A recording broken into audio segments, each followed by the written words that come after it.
everybody, it's Hospa Adi, and welcome to a new short Let's Play, I guess, of The Legend of Zelda for the original NES. And if the picture looks weird, it's because I'm playing on a CRT and I refuse to play on anything else. For those wondering, no, I did not get a new mic. I'm still trying to get a new mic so I can keep playing Pikmin over in the other room, but since the TV is really close to me, usually when I play NES games, I thought my phone might be close enough to where it reduces the echo that I would have without a mic. But anyways, yes, this is the original Legend of Zelda. I'm a big fan of Zelda. Not as big fan of Mario. Not as much of a fan of Zelda as I am Mario fan, but I'm still a pretty big fan of this series. I'm not going to go into any theories or details about the timeline. I can't even be asked to do that. So we're just going to play ourselves some good old Zelda on the NES. So yeah, that's how we score our first sword there. So yeah, we're just going to be playing through here. What you want to do first is get some bombs. Bombs? You can either grind up 20 rupees, which is this game's currency, or you can get them from a random drop of blue enemies. Not these blue Tektites, but other blue enemies. Those enemies in the previous screen are called Octorocks. I'm pretty sure any Zelda fan knows what those are. I'm gonna probably say like a hot take and say that this game, I feel like this game is pretty underrated. A lot of people don't seem to like it because it's really cryptic. Now, while I won't defend it on that respect, this game is really cryptic if this is your first time playing through. I'm gonna save yourself a lot of the trouble. Morality doesn't matter. Just use a damn guide with this game, because this game, like I said, is really cryptic, and there's no way in hell you're ever gonna finish it without a guide unless you're I don't know, super genius Einstein or something. These guys are called levers. These guys are amazing for dropping a lot of rupees. As you can see, I have 30 rupees right now. These guys are blue Octorocks. Now, if you defeat these guys, yes, there's a chance that they'll drop bombs. Bombs? For you, which mitigates you having to go buy bombs at the shop, which are 20 rupees. So I just saved myself 20 rupees. Now, rupees in this game are kind of tight. There's a finite number of, well, not really a finite number of them, but there's certain spots where you can get a ton of rupees that are limited. And if you don't have enough by the time you need some, you're going to need to grind. There are a few good grinding spots, but none of us like grinding. Anyways, here, yeah, you want to bomb this seemingly normal-looking wall right here. And that's how you get your first heart container. There's no pieces of heart in this game. There's only heart containers. Unlike other Zelda games where there's pieces of heart, you need 4 of them to make a heart. But yeah. What we want to do is make our way upwards, I believe. Yes, you want to go this way. We're probably not going to be going into any dungeons just yet. We're just going to be preparing ourselves. We're going to go to this rock, Bombs? This wall, and that'll score you another heart piece. I mean, not heart piece, heart container, bleh. Take anyone you want. And that is another heart container down. Now what you want to track down is, you want to get at least 60 rupees, because we're going to need to, oh, well, I guess we got them already, because this is actually a Moblin hideout. Now these guys are plentiful in the world. You're going to want to track them down, because some of them give you 30, some of them give you 10, but there's 3 of them in the entire game, at least in the first quest, that give you 100 rupees, and you're going to need to find them. I already know where all of them are by memory, so I should be able to track them down. I'm not going to be using a guide personally, just because I played this game so much that I already know how to go through it. Now, I spoke too soon because I actually don't remember where the shop is that sells you the candle. That's our way to the second dungeon. We definitely don't want to go there yet. I don't want to do a lot of cutting in this series, just because, like I said, this stuff is really cryptic, and a lot of people might want to know where stuff is. But I think I am going to cut ahead and make my way to the very beginning of the game where we got our first sword, because I'm pretty sure there's a shop there that sells you the blue candle that you need to get. So I'll see you guys back in the area where we got our first sword. Okay, here we are back at like the first area. We got our sword like 2 screens away from here, so it should be pretty close. Yeah, here we go.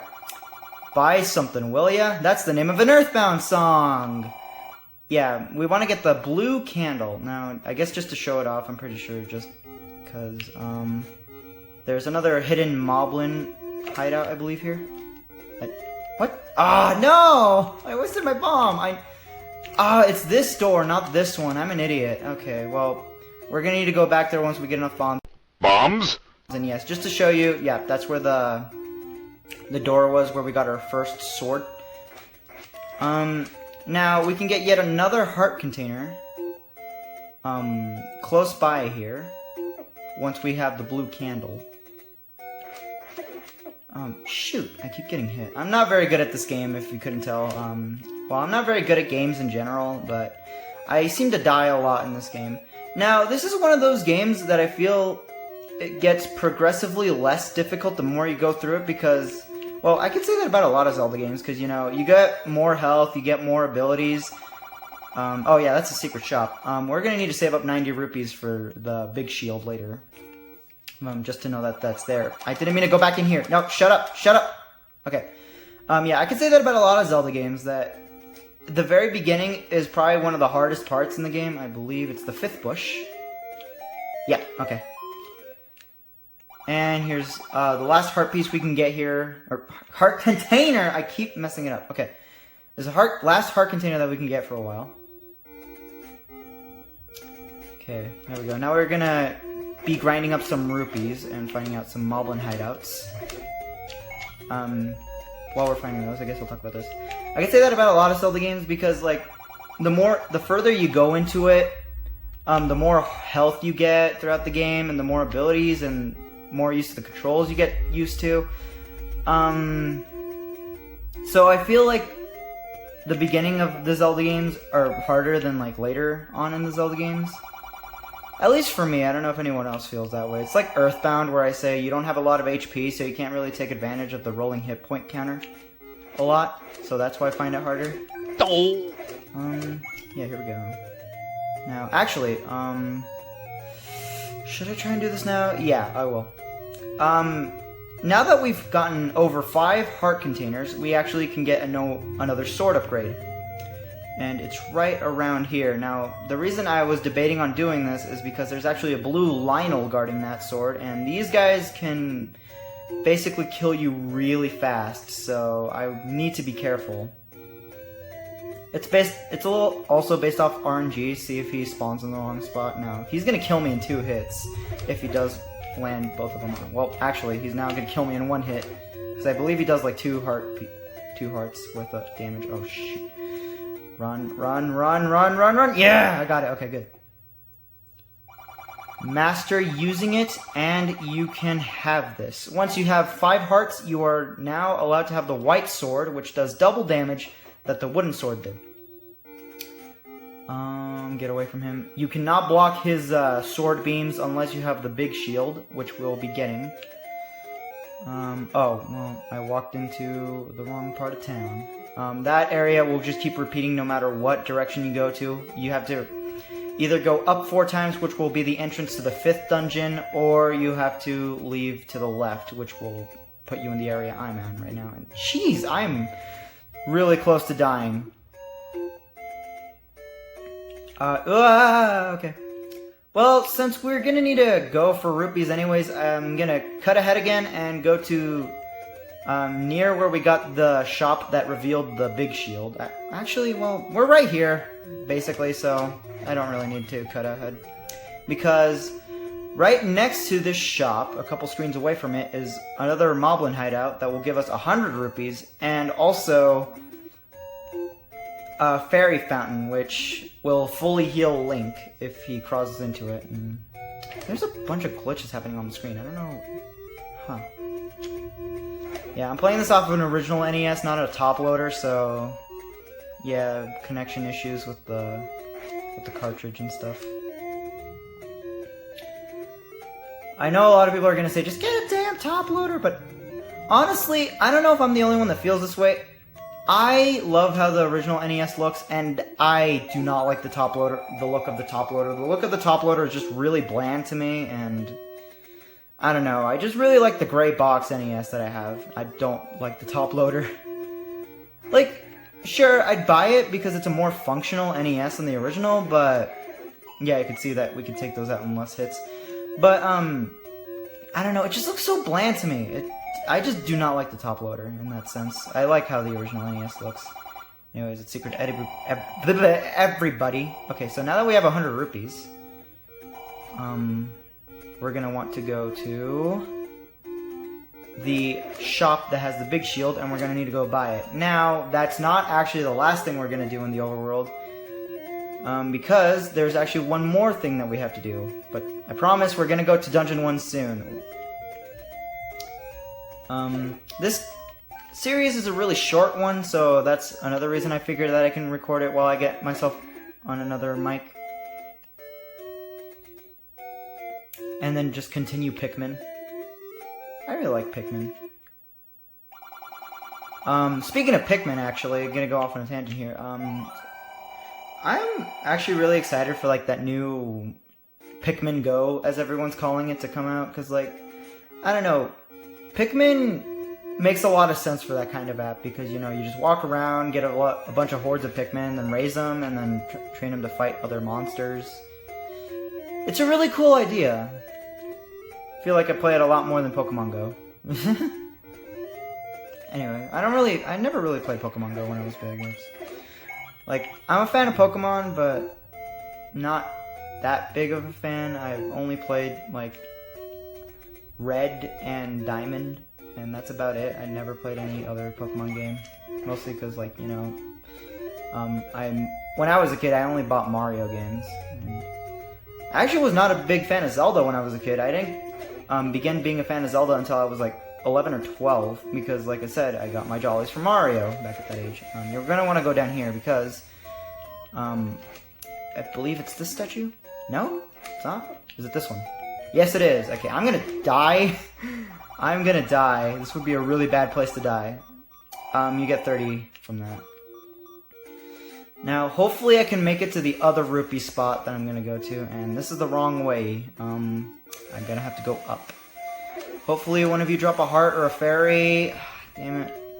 I really don't want to die to make this trek back over here.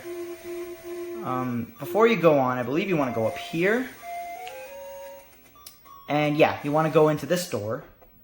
And this door will give you a note to show to the old woman. Basically, this will give you access to red and blue potions. Which, trust me, if you are not good at this game, you will want them. I consider myself pretty... Well, I just said like 2 minutes ago I'm not that good at this game, but, like, I'm better than... I don't know. I'm pretty good at this game, I guess. I don't know. And even I still use them from time to time, so trust me when I say you're gonna want those. You want to walk up this random wall. Yeah, you see now what a lot of people mean when they say this game is really cryptic? Yeah, you want to get this, and... Crap, we are still a few rupees short. I think I'm gonna go ahead and kill myself so I can shortcut. Yeah. Because there's still another pocket of 10 rupees that I can get. Interestingly enough, this is the first NES game to have an battery backup. You can save your progress to play another day, or you can just continue straight from where you died. And this is one of the more forgiving NES games, giving you all the items that you died with and all the progress that you've made, and not forcing you back to the beginning like it did in Mario 1 and 2.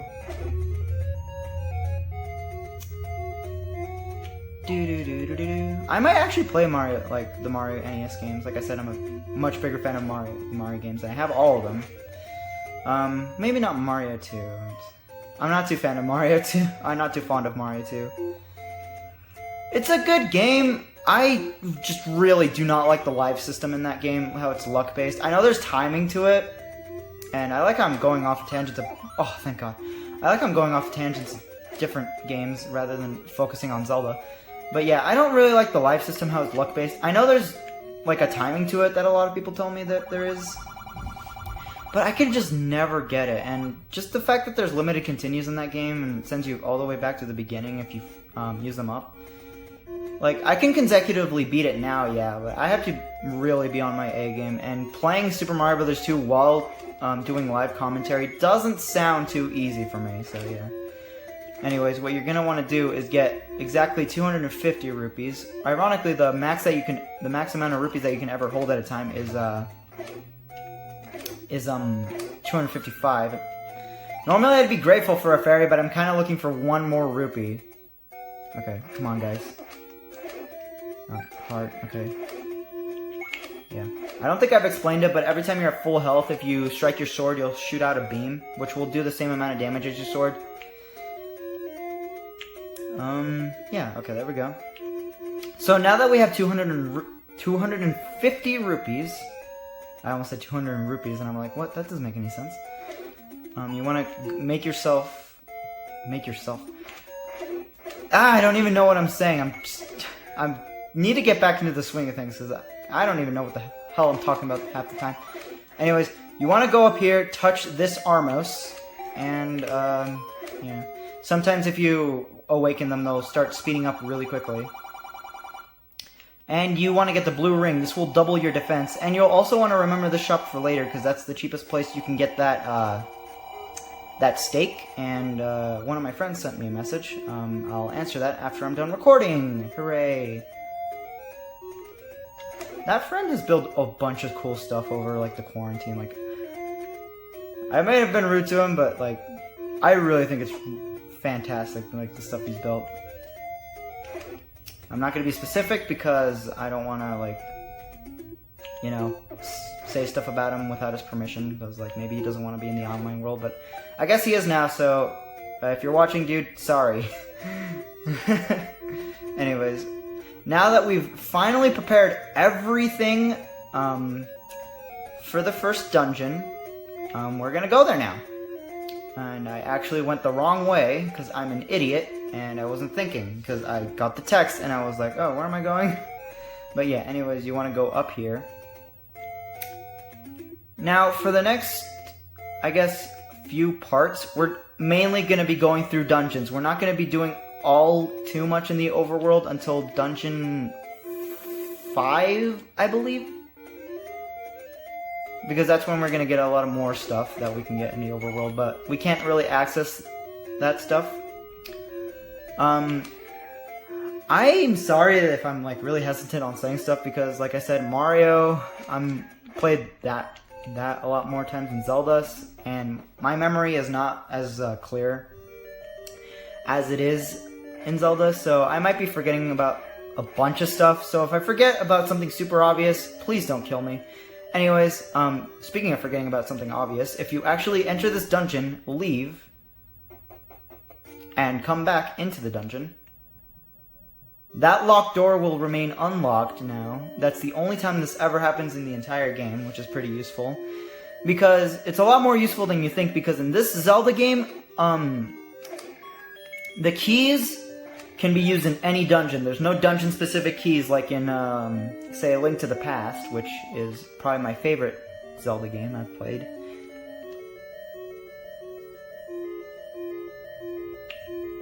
Here we got Stalfos, which don't really do anything special. In the second quest, they shoot deadly sword beams, though. Much like the Lionels, they do like 2 hits, which are pretty dangerous. But here in the first quest, they're not too difficult. Now, speaking of the second quest, I might think of doing a playthrough of the second quest as well, but I'm not too sure on it, since unlike other games of the NES era, the second quest is actually much different from the first quest in terms of dungeon layouts and... Oh, I collected a key right away when I was speedrunning tactics. But yeah, unlike many other... these are keys, by the way.